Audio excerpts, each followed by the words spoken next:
தேவனுக்கு மகிமை. உலகமான தேவனுடைய நாமத்துக்கு மகிமை உண்டாவதாக. இம்மட்டும் நம்மை கிருபையாய் காத்து இந்த நாளிலும் நாம் தேவ சன்னிதானத்தில் கர்த்தரை தொழுது கொள்ளும்படியாக நம்ம எல்லோருக்கும் கர்த்தருடைய கிருபைக்காக ஆண்டவரை வாழ்த்துகிறேன். இன்று நமக்கு சொல்கிறேன், என்னுடைய ஊழிய காலத்தில் அல்லது இந்த இந்த இந்த கிறிஸ்தவ ஆன்மீக ஜீவியத்தில் அதாவது கண்டறிந்த காரியத்தை சுருக்கமாக ஒரு காரியம் என்று சொல்லுவோம். தேவனுக்கு மகிமை. அருமையான தேவனுடைய பிள்ளைகளை, நமக்கு நம்மில் இருக்க வேண்டியது என்ன? நமக்குள்ளே ஆண்டவர் ஒரு பெரிய சந்தோஷத்தை வைத்திருக்கிறார். அது பரிசுத்தாவினால் உண்டாகிற சந்தோஷம் என்று வேதம் சொல்லுகிறது. தேவனுடைய ராஜ்யம் புசிப்பு முடிப்போம் அல்ல, நீதியும் சமாதானமும் பரிசுத்தாவினால் உண்டாகிற சந்தோஷமாக இருக்கிறது. அந்த சந்தோஷத்தை நாம் அனைவரும் பெற்றிருக்கிறோம். பெற்றிருந்த போதிலும் இடையிடையே அந்த சமாதானத்தை ஒன்று மேற்கொள்கின்றது. அதை நாம் அகற்ற வேண்டும் என்று இறைவாக்கு சொல்லுங்கள். அது இந்த சந்தோஷத்தை நாம் நிறைவே அனுபவிக்க முடியாதபடி தடை செய்கிற ஒன்றாக இருக்கிறது. அப்படின்னா தேவனுடைய பிள்ளைகளாகிய நமக்கு இருக்க வேண்டிய நற்குணம் அது நம்மில இருக்குமானால் இந்த தேவன் தந்திருக்கிற மெய் சமாதானம் இருக்கிறது அல்லவா, அது ஒருபோதும் குண்டி போகாது, குறைந்து போகாது, மங்கி போகாது.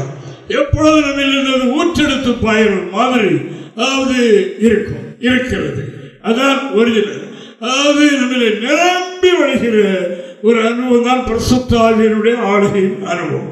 அந்த ஆவியானவர் நமக்குள்ளே இருக்கிறார். அவருடைய லட்சணம், அவருடைய காரியங்கள் தன்மை இல்லாமல் மகிழ வைப்பதே அவருடைய திட்டம். தேவர் எப்பொழுதும் சந்தோஷமாக இருக்க பவுலதான் சொன்னார், எப்பொழுதும் சந்தோஷமாக இருக்க. அப்ப இருக்க முடியவில்லையே. இடையில இந்த உலகத்தில் வாழ்கிறதுனால வேலையில் பிரச்சனை, பிரச்சனை, குடும்பத்தில் பிரச்சனை, பல விதமான காரியங்கள் இந்த சந்தோஷத்தை சரியா அனுபவிக்க விடாது தடுக்கிறது. அப்படின்னா என்ன பார்ப்போம். 37வது சங்கீதம் 37 11வது வாக்கியத்தில் 3 காரியங்களை நாம் பார்க்கிறோம். ஆனபடியினால நம்முடைய வாழ்க்கையில் இந்த குணம் நம்மள வந்துவிட்டால் இந்த 3 காரியங்கள் நமக்கு அனுபவம் ஆகிவிடுகின்றது. வாசிக்கலாம். சாந்த குணமுள்ளவர்கள் பூமியை சுதந்தரிப்பார்கள். மிகுந்த சமாதானத்தினால் மனமகிழ்ச்சியாக, மிகுந்த சமாதானமும் மகிழ்ச்சியும். சாந்த குணம்.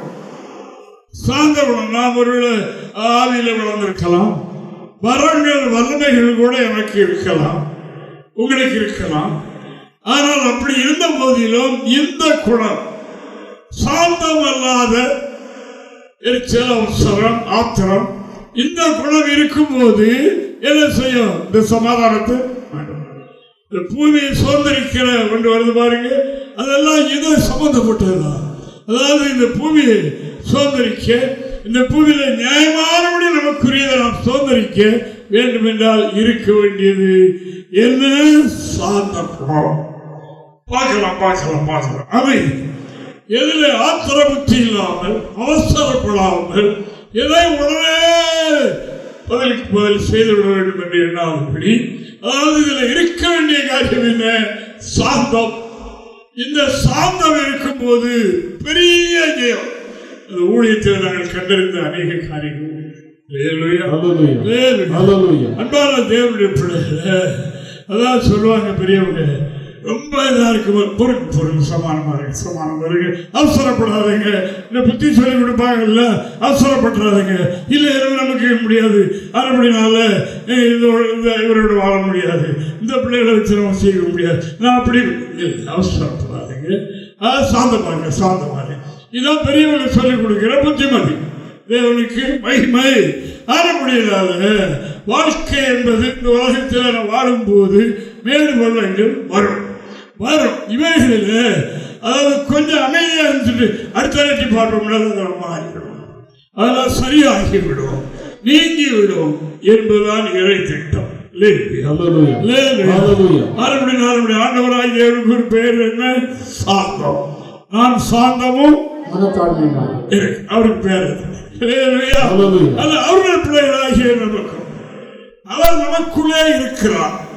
ஆனபடினால அவர் எதிர்பார்க்கிற காரியம் அது. அதன்படி நாம் நடக்கும் போது அவர் நமக்குள்ளே சந்தோஷப்படுகிறார். அந்த சந்தோஷம் தான் நமக்கு மகிழ்ச்சி ஆகிறது. நமக்குள்ளே இருக்கிற பரிசுத்தாவியானவருக்கு விரும்பாத காரியங்களில் நாம் தலையிடும் போது அவர் துக்கப்படுகிறார். அது நமக்கு துக்கமாக மாறிவிடுகிறது. அதுபடினால் அன்பான தேவனுடைய பிள்ளைகள், அதாவது நம்முடைய குணம், அநேக குணங்கள் நம்மள இருந்தது. இப்போ அவைகளெல்லாம் இயேசு வல்லமையினால உபதேசத்தினால நீங்கி போயிருக்கிறது. அதில் மெயினா இந்த காரியம், இதைத்தான் சத்துரு அடிக்கடி பயன்படுத்துவார். சமாதானமாக இருக்கணும், சந்தோஷமா இருக்கணும் அப்படின்னு தடுக்கிறது அவருடைய வேலை. அதுபடினா நம்மில இந்த தெய்வீக சந்தோஷம், சமாதானமும் மகிழ்ச்சியும் அவர்களுக்கு உண்டாகும். ஆண்டவர் நமக்குள்ள மன மகிழ்ச்சியையும் நமக்குள்ள சந்தோஷத்தையும் வைத்திருக்கிறார். இதை நம்ம அனுபவிக்க விடாது தடுப்பது என்னதென்றால் அவசர புத்தி, அதாவது பதிலுக்கு பதில் தீவிரம் என்று வருவதல்லவா, இது அந்த சமாதானத்துக்கு எடுத்து போடும். நான் ரட்சிக்கப்பட்டது உண்மை, பரிசுத்தம் பெற்றது உண்மைதான். ஆனால் நமக்குள்ள சந்தோஷம் இல்லையே, எப்போது இருக்குது. கொஞ்சம் கூடுதலாக ஜெபம் பண்ணிட்டா இருக்குது, ஏதாவது சந்தர்ப்பத்தில் இருக்குது. ஆனால் அநேக நேரங்கள் இல்லையே. உலகத்தாரை மாதிரியே நமக்கு பாரங்கள் வருத்தங்கள் இருக்குது என்கிறதையே எண்ணி நாம் துக்கப்படாமல் காரணம் என்ன என்று கண்டுபிடிக்கிறேன். தேவனுக்கு மகிமை. பாருங்க, ஒரு காரியத்தில் எரிச்சல் பண்றீங்க, பற்ற உடனே சந்தோஷம் கம்ப்ளீட்டா ஒரு சந்தோஷமா இருக்காது. அதுல சாந்தமா போயிட்டோம், பெரிய மகிழ்ச்சி.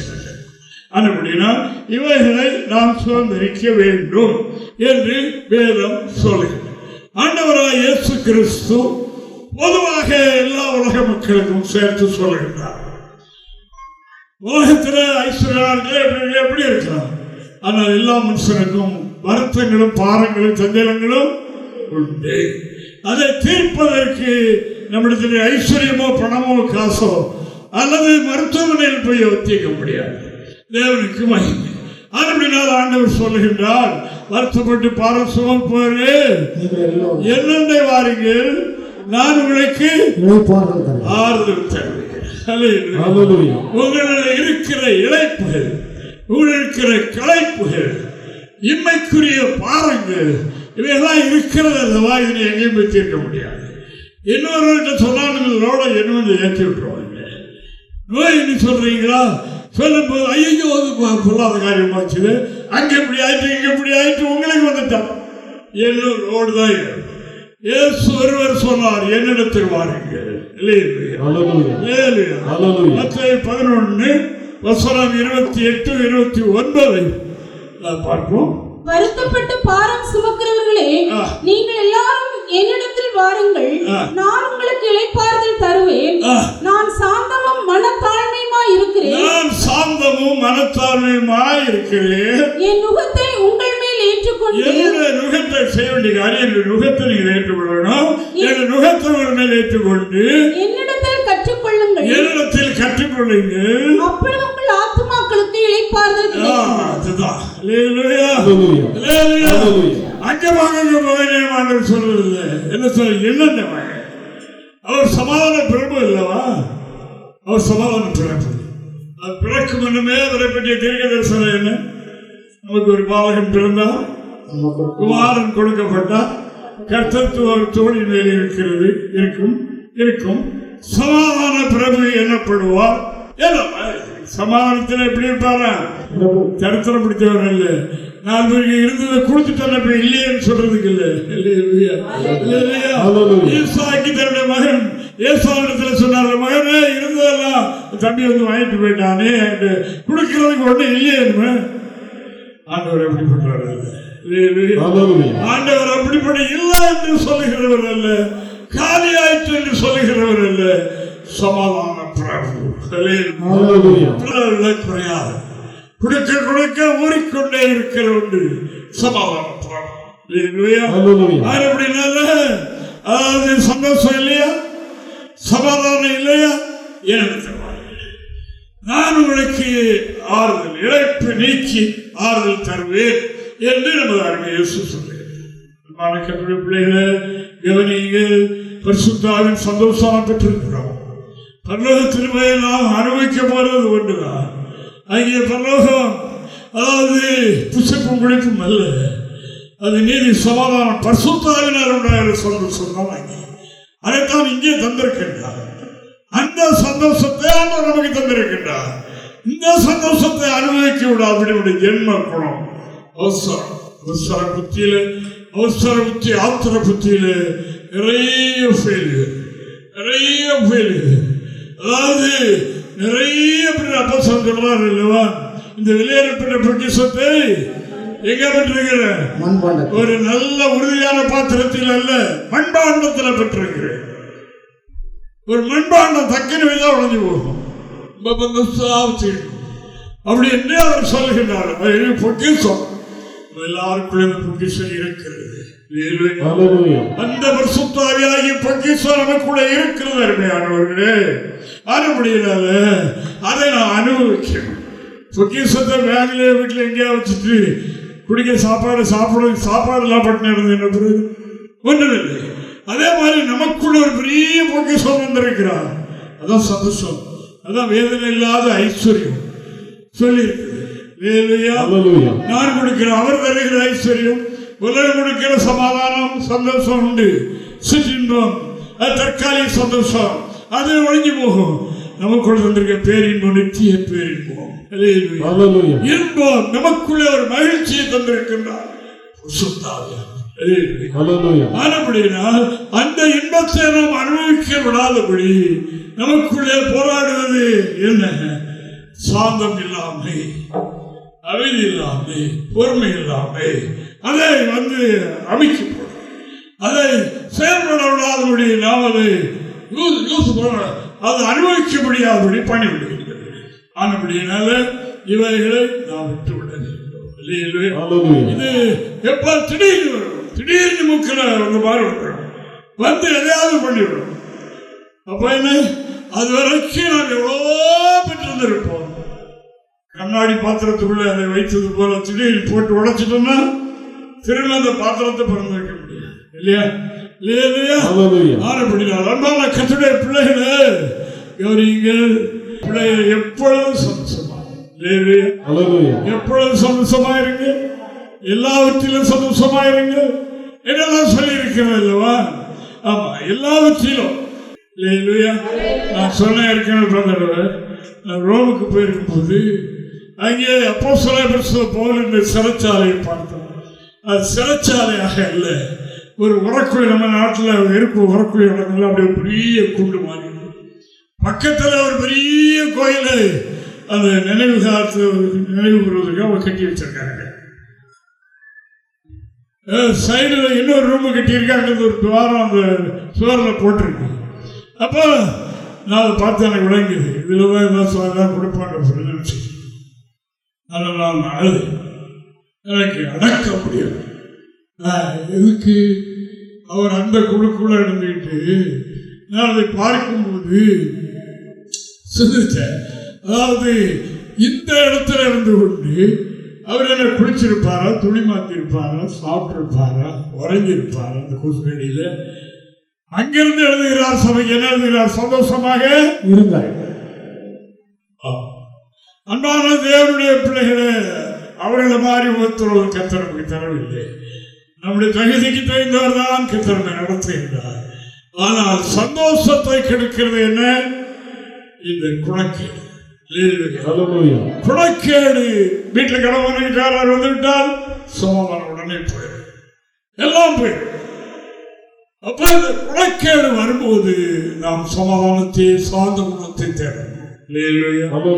சாந்த குணத்தை தேடணும், இயேசுவை நினைக்கணும். நான் சாந்தமா இருக்கிறேன், என்னை ஆராதிக்கிற என்னுடைய பிள்ளைகளே, என்னுடைய அன்பை பெற்றிருக்கிற தேவ ஜனங்களே, நான் சாந்தமா இருக்கிறேன், நீங்கள் ஏன் அவசரம் எரிச்சல் என்று நம்மிடத்தில் கேட்பார் அல்லவா? அதனால தன்னுடைய சமாதானம் குண்டி போகுது. நம்முடைய சமாதானம் நம்மில இருக்கவில்லையே. இயேசு பேசுகிறார் என்றால் எம்மாவுக்கு சொன்ன சீசர்களுடைய உள்ளத்திலிருந்து என்ன நடந்து விழுந்து விட்டு எரிகிற மாதிரி சந்தோஷம் இருக்குது. அதை அனுபவிக்க விடாமல் தடுக்கிறது குணக்கேடு தானே. அப்படினால் குணக்கேடை நாம் அகற்ற வேண்டும். நான் சொல்லுகிற காரியம் தான். கணவன் மனைவியோ நண்பர்களோ நீங்கள் ஒரு காரியத்தை குறித்து டிஸ்கஸ் பண்ணும்போது தப்பை ஒருவர் ரைட் என்றே சொல்லிக் கொண்டிருப்பார். அதற்கு சொல்லுவார், இல்லை நான் சொல்லலாம் சரி, இதுதான் இப்படித்தான் என்று சொல்லுவார்கள். நமக்கு தெரியும் அது சரியில்லை. அந்த நேரத்தில் நீங்கள் வாக்குவாதம் பண்ணாதீங்க, விட்டுருங்க. அப்படியே விசாரிச்சாரு. எனவே சந்தர்ப்பம் கிடைக்கும் போது லகுவாய் இருக்கிற நேரத்தில் நல்ல க்ளோஸா இருக்கும் போது பிரதர் வேத்து பாருங்க, இப்படி எல்லாம் எழுதியிருக்கிறது, நீங்க இப்படியே சொல்லிட்டீங்க இன்னைக்கு. இதுல பிரச்சனை இல்லை. சமாதானத்தை காத்துக்கொள்ளும் பொறுமையினால் உங்கள் ஆத்மாவை காத்துக்கொள்ளுங்கள் என்று இறைவாக்கு சொல்லுங்கள். அப்படினால ஆவியில தேவ தரிசனமோ வரங்களோ வல்லமைகளோ பெற்றிருந்தாலும் சரி, இந்த குணக்கேடு இருந்தால் என்றைக்காவது அத்தனை பாழாக்க பிரயாசப்படும். நம்முடைய உள்ளத்தில் இருக்கிற சந்தோஷத்தை அனுபவிக்க விடாது. இங்க ஒரு காரியத்தை பாருங்க. லூக்கா சுவிசேஷத்துல 9:3-55 வரைக்கும் பார்க்கும் போது ஒரு சம்பவத்தை பார்க்கிறோம். இதை நான் கொஞ்சம் கூட கவனமாக வாசித்து பார்க்கும் போது அங்கே என்ன எழுதியிருக்கிறது என்றால், இயேசு எருசலேமுக்கு போக மனதாய் இருந்தார். அவர் மனதாய் இருந்தால் அவர் அங்கே தெரிய வந்தது. அங்குள்ள ஜனங்கள் என்ன, அவர் வர விரும்பவில்லை, வரக்கூடாது என்று ஆயிட்டார்.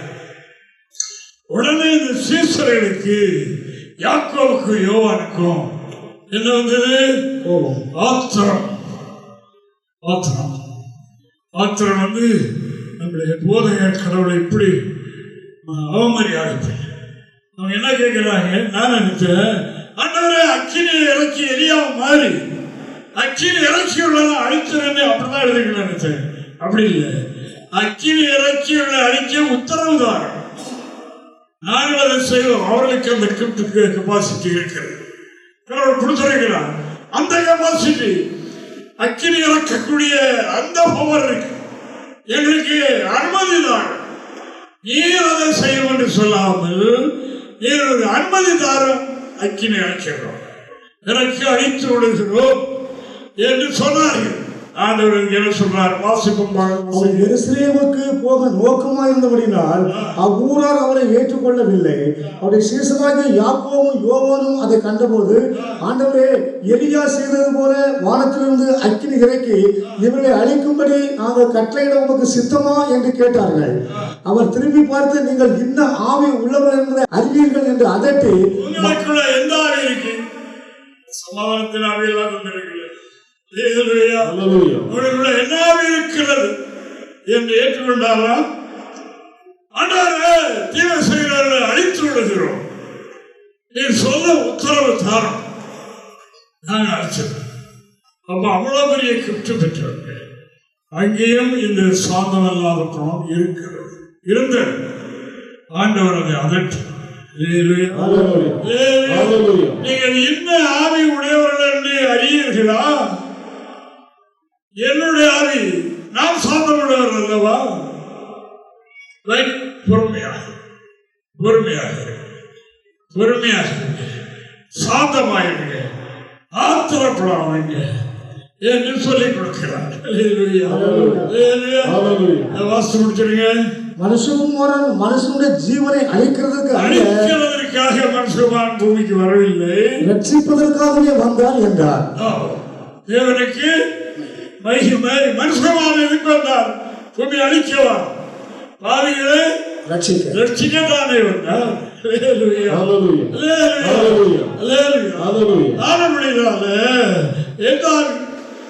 என்னுடைய ஆவி அதை செய்யாது. மனுஷகுமாரன் அந்த நிலையில் உலகத்துக்கு வரவில்லையே, அவர் வந்தனாக்கா பாவிகளை ரட்சிக்க, அவர்களுக்கு ரட்சணத்தை கொடுக்க, வருத்தப்பட்டு பாரப்பட்டு பாரம் சுமந்து தவிக்கிற மக்களுக்கு மெய் சமாதானத்தை கொடுக்க அல்லவா அந்த சமாதான பிறகு வரும்போது என்ன கொண்டு வந்தார்?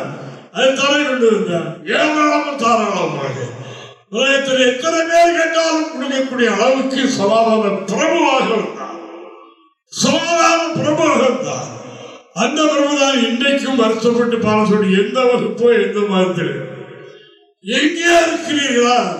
நான் தான் சமாதான பிரபு, என் மூலம் தான் உங்களுக்கு சமாதானம் கிடைக்கும், வேறு எங்கேயும் கிடைக்கும் என்று சொல்லி இன்றைக்கு அழைக்கிறார்.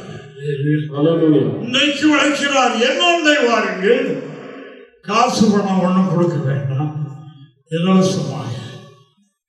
இலவசமாகத்தான் கொடுக்குது. சீடனுக்கு அதான சொல்லிக் கொடுத்தார். இலவசமாக நீங்கள் பெற்றிருக்கிறீங்க, இலவசமாக கொடுங்க. இதுதான் இந்த சமாதானம். பலவிதமான பிரச்சனையில் அடிபட்டு மக்கள் சமாதானம் இல்லாமல் இருக்கிறார்கள். ஒரு நாள் பேப்பர்கள் இப்ப நான் பார்க்கறது இல்லை. ஆனா என்ன, அங்கே தற்கொலை இதான நடக்குது. சமாதானம் இல்லை. ஆனா பார்த்தா பெரிய ஆளா இருப்பாங்க. கன்னியாகுமரியில ஜமுனா லாட்ஜின்னு ஒரு லாட்ஜு. அப்புறம் நாடுகளுக்கு வந்த புதுசுல அவர்களெல்லாம் பல காரியங்களை சந்திக்கப்பட்டாங்க கருத்து நன்மைகள் மூலம். அப்ப அவங்க சொன்னாங்க, எங்களுக்கு கன்னியாகுமரி லாட்ஜு, அந்த லாட்ஜில் அடிக்கடி சூசைட் நடக்கு. அதனால வர்ற வருமானம் எல்லாம் போலீஸ் இருக்காங்க. எனக்கு ஒரு பிரயோஜனம் இல்லை, எல்லாமே செய்து போகாது ஒன்று நடக்குது. சார் ஒரு நாளைக்கு சொல்கிறோம், எனக்கு கூப்பிட்டு போங்க, ஜெபம் பண்ணோம், கடவுளாக முடியும், கொஞ்சம் கட்டுவா அழைச்சிட்டு போனாங்க. போய் அந்த லாட்ஜ் ரூமில் ஜெபம் பண்ணி தண்ணி வச்சுட்டு வந்தோம். அதில் ஜூஸ் நின்று பிடிச்சேன். அதனால போலீஸ்காரர்கள் நம்ம மேல என்னது சந்தோஷமா வருத்தம். ஏனென்றால் நாங்கள் ஜூஸ் இவ்வளோ முதல்ல போவாங்க, கையில் வாட்சி இன்ஜினியர் எல்லாம் கலத்தி பாக்கெட்டில் கொடுத்துருவாங்க. யாருக்கும் தெரியாது. அவன் ஒருத்தர் தான் வந்திருப்பான், எங்கேயோ வந்திருப்பான், வாழ்க்கையில் வெறுப்படைஞ்சு சாகணும் அப்படின்னு சரி கன்னியாகுமரி கடற்கரைக்கு வந்துடும்.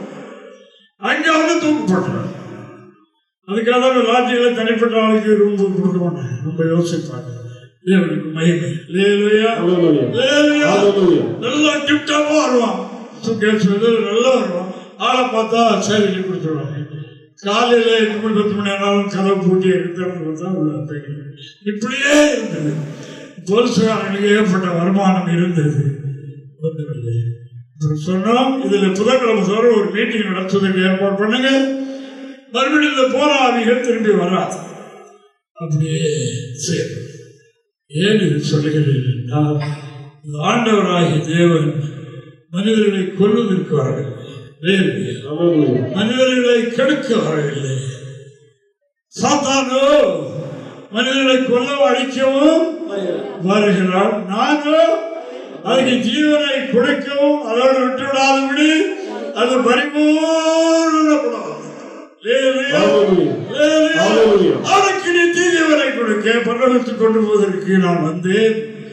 வாழ்க்கையில நிரந்தர ஒரு சமாதானத்தை, இந்த உலகத்தில் உள்ள சந்தோஷத்தை மட்டுமல்ல, மறுமையிலும் என்றும் நீடூழியாய் அவர் சந்தோஷமாயிருக்க அதை கொடுக்க வந்தேன். நமக்கு அழைப்பு கொடுக்கிறார், வாருங்கள், என்னத்தை வாருங்கள், வருத்தங்கள் பாரங்கள் எல்லாம் நீக்கி அதில் ஒன்று நீங்க செய்யணும் என்று சொல்லி கற்றுக்கொள்ளணும். இந்த சாதகுணம் எப்படி வரும்? எங்களை நீ கற்றுக்கொண்டு நான் உங்களுக்கு கொடுக்கிற ஆலோசனை பாரமாக இருக்கிறது என கூட விஷயமே நீங்க ஏற்றுக்கொள்ளுங்க. இது கிடைக்கும்.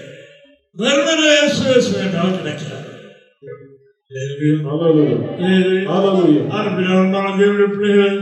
இன்று திருச்சபை இங்கே உங்களுக்கு தருகிற ஆலோசனை நம்முடைய வாழ்க்கையில் இருக்கிற அவசர புத்திகள் குணக்கேடுகள் மாற்றி நமக்கு என்ன சார்ந்த இயேசுவை போல நாம் அப்படி நாம் மாற வேண்டும் என்று இறைவசனம் சொல்லுகின்றபடியாக ஆண்டவர்களால் சோதனை நாம் எவ்வளவு பெரிய பாவியா இருக்கலாம், இருந்திருக்கலாம், இன்னும் சில காரியங்களை சொல்ல முடியாதே என்று வைத்திருக்கலாம். அதை நீங்கள் நீக்கி விட்டீர்கள் என்றால், வசனத்தின்படி அவைகளை வெளியரங்கமாக்கி விட்டீர்கள் என்றால் விடுதலை, சமாதானம். தண்ணி மேலிருந்து டேம்ல திறந்து விடும்போது கீழே வந்து சில செடிச்சத்தை அடைச்சிட்டுனா தண்ணி கொஞ்சம் தண்ணீரை வளர்த்து, அதே மாதிரிதான் நமக்குள்ள இருக்கிற சந்தோஷம் அளவுக்குரியதல்ல. தேவனுடைய ஆவியை அளவிட்டவன், மட்டிட்டவன், அவருக்கு ஆலோசனை கொடுத்தவன் ஒருவர் கிடையாது. தேவனுடைய ஆவியானவர் அவ்வளவு அளவு கிடந்தவர். அவர் எதையும் செய்ய வல்லவர். தேவனுடைய பிள்ளைகளே, பணம் இருக்கிறதுனால, காசு இருக்கிறதுனால், வீடு நிறைய இருக்கிறதுனால சந்தோஷம் இல்லை. அது சந்தோஷம் அல்ல. சந்தோஷம் இறைவன் கொடுக்கிற சந்தோஷம், அதுதான் ஐஸ்வர்யம். அந்த ஐஸ்வர்யம் ஒரு மனிதனுடைய வாழ்க்கையில் இருந்தால் அவனை புறமாக்குவாங்க. நம்மில் நம்முடைய மாம்சத்தில் இயக்குகிற அவருடைய அமைதி சாந்தத்துக்கு மாறான அவசரத்தை மாற்றிவிட்டு, வீட்டிலே ஆனாலும் சரி, கணவன் மனைவியானாலும் சரி, எவ்வளவு குடும்பங்களே இந்த இதனால இந்த சாந்த குணத்தை பெற்றுக் கொள்ளாமல் அதில் எதிர்த்து நிற்கிறது எவ்வளவு பிரச்சனைகள் நினைப்பாங்க. நீ பார்க்க முடியல. அரைமணினால இன்று உங்களுக்கு இந்த ஆலோசனை. பக்தர் சொன்னார், இழைப்படைந்தவர்கள் சமயத்துக்கு ஏற்ற வார்த்தை சொல்ல முடியும். தேவன் எனக்கு கலிமானுடைய நாவே இன்று நமக்கு தேவை. காய்ச்சல் அடைகிற பிள்ளைங்க பிரியாணி எவ்வளவு கொடுக்கணுமா, அவளுக்கு கஞ்சிதான் கொடுக்கணும். அதே போல நாம் ஸ்டேஜ் அடைய அடைய அடைய அது வந்துட்டே சாப்பாடு அடைவோம். கர்த்தர் நம்மை ஆசீர்வதிப்பார். இங்கே ஒரு புருஷனை பாருங்க. மோசே என்ற ஒரு பெருந்தலைவன், அவர் பெரிய கோபக்காரர். ஒரு மனிதனை அடித்து ஒரே அடியில கொண்டு போட்டு மண்ணிலே துவைத்து வைத்திருக்கிறார். அந்த மனுஷனை குறித்து கர்த்தர், அதாவது மோசையிட்டையும் ஆரோனிட்டையும் மிரியாமிட்டையும் என்ன சொல்லுகிறார் பாருங்க. இதெல்லாம் மோசையினுடைய மூத்தவர்கள். இவர்கள் அவர் என்ன சொல்லுகிறார் கர்த்தர்? வாசிப்பு 12 அதிகாரம் 3வது வாக்கியம். மோசேயானவன் பூமியில் உள்ள சகல மனிதரிலும், இந்த ஊரில் நாகரிகத்தில் உள்ள எல்லாரையும் பார்க்கல என்று சொல்லவில்லை. அவர் இருக்கிற வீட்டில், உங்க வீட்டில் என்று சொல்லவில்லை. பூமியில் இருக்கிற எல்லா மனிதர்களை விட மிகுந்த சாந்த குணமுள்ளவனாய் இருந்தான். நீங்கள் பேசுகிறதை நான் கேட்டேன். அவனுக்கு கேட்காம இருக்கலாம். அவன் அவ்வளவு சாந்த உள்ளவன், கேட்டாலும் கேட்காம இருப்போம். நீங்க அவருக்கு கூட பேசுறீங்க, நான் அதை கேட்டுட்டு இருக்கேன். அவன் எப்படிப்பட்டவன்? பூமியில் உள்ள எல்லாரும் பார்க்கிறோம் அவன் சாந்தம் உள்ள புருஷன்.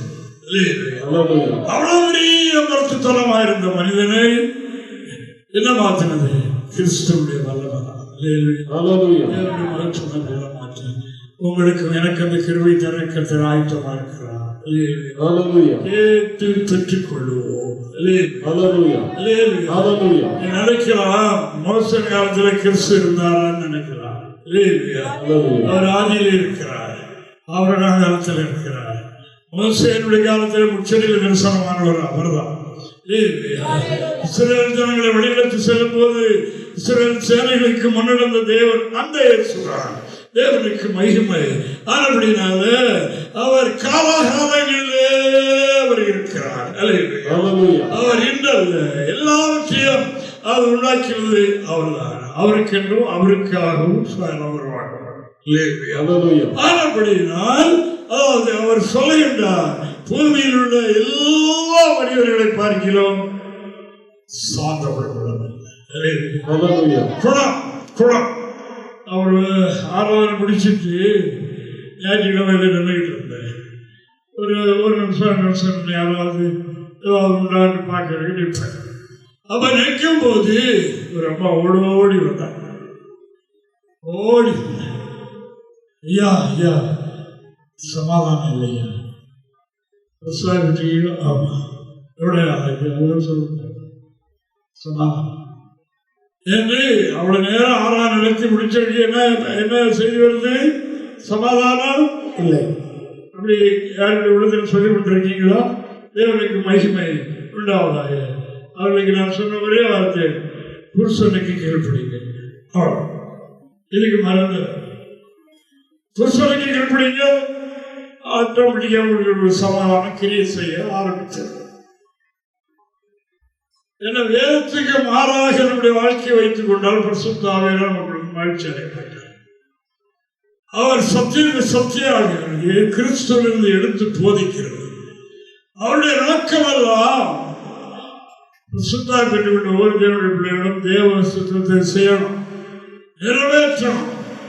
அதற்கு மாறா இருந்தால் உள்ளே அவர் துக்கப்பட்டுக் கொண்டே இருப்பார். அது நமக்கு துக்கமா மாறி சாந்த குணம் பூமியை சுதந்திரிக்க வைக்கிறது. நமக்கு மிகுந்த சமாதானம் மகிழ்ச்சியின் வெள்ளத்தில் நிலைக்க வைக்க எவ்வளவா இருக்கு. அதுல அந்த அம்மாவுக்கு சொன்னேன், அப்படியா தெரிவிக்க இருக்கு இல்லையா? இல்லைன்னா எப்படி ஒன்றும் கிடையாதுன்னு சொல்லலாம். அவைகளை கண்டுபிடியுங்கள். எந்த கற்பனையை மீறி நடக்கிறீர்கள் கண்டுபிடியுங்கள். அப்போ உங்களுக்கு எப்பொழுதும் சந்தோஷமாக சமாதானமாக இருக்கும் என்பதை நான் உங்களுக்கு சொல்லிக்கொள்ள ஆசைப்படுகிறேன். கர்த்தருடைய ஆசீர்வாதம்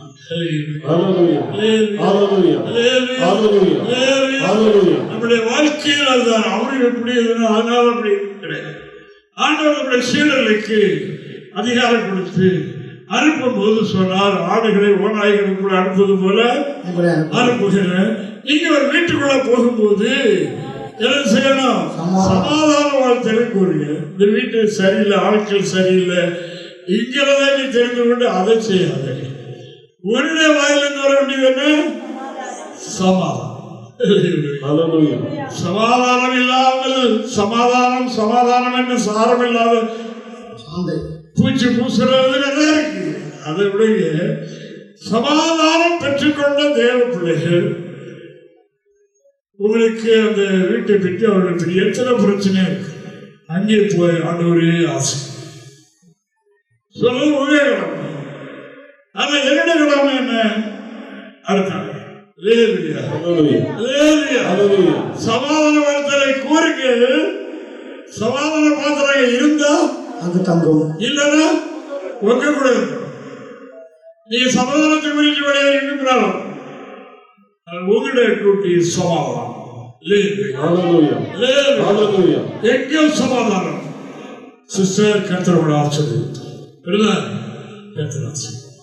இதைத்தான் நாம் சொல்லணும். தீர்ப்பு செய்வது நம்முடைய கையில் இல்லை, அது அங்கே. அவர் சொல்றாரு இல்லையா, நீங்க அக்காலும் தம்பியோ சேர்ந்த மோசடிக்குள்ளமாக பேசினதை நான் கேட்டேன். அவன் பூமியில் உள்ள எல்லா ஜனங்களையும் பார்க்கிறோம் சாந்தம் உள்ளோம். நீங்க அவனுக்குறமாய் பேசுறதை நான் கேட்டுக்கொண்டிருக்கிறேன். அதுதான் இப்ப முக்கியம். அவர் இருக்கிறார், அவருடைய கருத்துல கொடுத்துட்டு சாந்தமா ரொம்ப சந்தோஷமாக இருக்கும். நம்ம அவர்களை ஆசீர்வதிக்கிறோம் என்று இறைவாக்கு சொல்லுகிறதற்காக ஆண்டவரே நான் சொல்றேன்.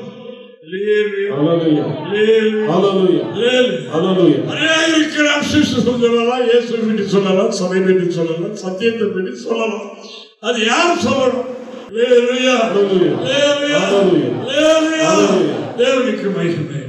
ஆண்டவர் பேதுருவை பார்த்து சொன்னார். அப்போஸ்தலனாகிய பேதுருவை பார்த்து, அவங்களை பெரிய மனிதர்கள், ஆனால் பைபிள் அவங்களை பற்றி பேர் எழுதியிருக்கிறது நான் சொல்றேன். தேவனுக்கு மகிமை உண்டாவதாக. ஆயிரத்தில் ஆண்டவர் சொன்னார், உள்ளே சாத்தான் சோதனை புடைக்கிற மாதிரி புடைக்க உத்தரவு கேட்டிருக்கலாம். உன்னுடைய விசுவாசம் உடைந்து போகாது உனக்காக வேண்டுகொள்கிறேன். என்ன சொல்றாருன்னா, மற்றவர்களுக்கு நீ சொல்றது நிறுத்திக்கோ. முதலாவது நீ குணப்பட்ட பிறகு சகோதரர்களை குணப்படுத்த காரியங்கள், வரங்கள், வல்லமைகள், அதிகாரங்கள் அல்லது திருவசனத்தை பல தடவை கற்றறிந்து மனப்பாடம் பண்ணி வைத்திருக்கலாம். உடக்கேடு இருக்கிற வரைக்கும் செயல்படாது. அந்த வார்த்தையில நாம் சொல்கிற வார்த்தையில உயிர் இருக்காது, ஜீவன் அதில் இருக்காது. ஜீவன் இருக்காது, கொடுக்காது விரும்புக்காது. அப்படின்னா முதலாவது குணப்பட்டு பார்க்கிற உட்கார்ந்து தனியாக உட்கார்ந்து பிறகு ஆலயத்துக்கு வந்தாலும் யாரையும் பார்க்க வேண்டியதில்லை, நம்மையே பார்க்கணும். காலையில் எழுப்பினோடனே நம்மையே பார்க்கணும், ராத்திரி நித்திரைக்கு போறதுக்கு முன்னால் நம்மையே பார்க்கணும். இல்லை எங்கே போனால் எங்கே வந்தால் என்ன பண்ண கடவுளுக்கான சொல்ல அப்படியே ராத்திரி பகலில் அப்படியே நாம் அடுத்து என்ன செய்யணும், கடவுளுக்கு அழைப்பு இதற்கு என்ன செய்திருக்கிறது, எந்த பிரமாணங்களை விட்டிருக்கிறோம், கை கொண்டிருக்கிறது தியானம் பண்ணணும். பண்ணி நம்முடைய குணக்கேடுகளை சுத்தவான் சொன்னால் நான் இந்த நிலை அடைவதற்கு கொஞ்சமாக இந்த நிலை அடைவதற்கு பைபிளை படித்து ஒரு பேப்பர் பக்கத்தில் வச்சுருக்கேன். அதில் என்னென்ன பாவம் உண்டோ அதெல்லாம் அந்த பேப்பரில் எழுதி வச்சுருக்கேன். எத்தனை பாவம் அப்படியே ஓர அளவுக்கு, அதாவது பாவம் என்றால் என்னங்கிறதெல்லாம் எழுதி வச்சுட்டு நல்ல முறையில் எழுதி வீட்டு முகப்பில் நான் அதை வாங்கி அடிச்சு வச்சுருக்கேன். வெளியே போகும்போதெல்லாம் ஒரு நிமிஷம் படிச்சுட்டு இன்னும் நம்மகிட்ட என்ன கேள்வி எழுதணும், கை கொள்ளணும், உள்ளே வரும்போது ஒரு நிமிஷம் பார்த்துட்டு இந்த ஆவிக்குரிய வாழ்க்கையில் ஓட்டிக் கொண்டிருக்கிற, அதாவது இதுதான் நமக்கு முக்கியம். மற்றொன்றும் முக்கியமல்ல. ஆண்டவராகிய தேவன் நம்முடைய சீடர்களை 70 பேர் என்றென்று பேராக அதிகாரப்படுத்தி அவர்களுக்கு ராட்சத்தின் சொல்ல, அவர்களுக்கு பேய்களை துரத்த, நோய்கள் எல்லா அதிகாரம் அவர்கள் போய் வெளியே போய் இயேசு நாமத்தை சொல்ற பேய்களெல்லாம் ஓடு எல்லாம் சந்தோஷமா அவங்களை காண முடியும். அவங்க திரும்பி வந்து ஆண்டவர்கிட்ட சொன்னாங்க, ஆண்டவரே உங்களுடைய நாமத்தை சொல்லும் போது எல்லாம் ஓடுது பேய்கள்லாம், இப்படிலாம் நடக்கியா மகிழ்ச்சியில் நிற்க. ஆண்டவர் சொன்னார், என்ன சொன்னார், உங்களுக்கு ஒரே ஒரு சந்தோஷம் நிரந்தரமானது, அதற்காக சந்தோஷப்படுங்க. உங்களுடைய நாமங்கள் பரலோகத்தில் எழுதப்பட்டிருக்கிறபடியினால் அதுதான் என்றும் நமக்கு அழியாத செல்வோம். உங்களுடைய நாமம் பரலோகத்தில் எழுதப்பட்டிருக்கிறதுனால அது நினைத்து சந்தோஷப்படுங்க. அதான் உண்மையான ஒரிஜினல் சந்தோஷம். மற்றதெல்லாம் உங்களுக்கு பிரயோஜனம் இல்லை. அவர் நாமக்காக நாமங்கள் பரலோகத்தில் எழுதியிருக்கிறதுக்காக சந்தோஷப்படும். சந்தோஷத்தை அந்த சந்தோஷத்தை அனுபவிக்க முடியாதபடி இருக்கிற சார்ந்த உள்ளவர்களாக ஆண்டவர் எல்லாருமே சந்தோஷம் மகிழ்ச்சி எங்களை தொடர்பு கொள்ள வேண்டிய முகவரி புதிய எருசலேம் சபை 3/248 தெற்கு சானல் கரை, அனந்தன் பாலம், சாலேம் நகர், ஆசாரிப்பள்ளம் போஸ்ட், நாகர்கோவில் 629201. எங்களது தொலைபேசி எண் 89313126 மற்றும் 94895294662.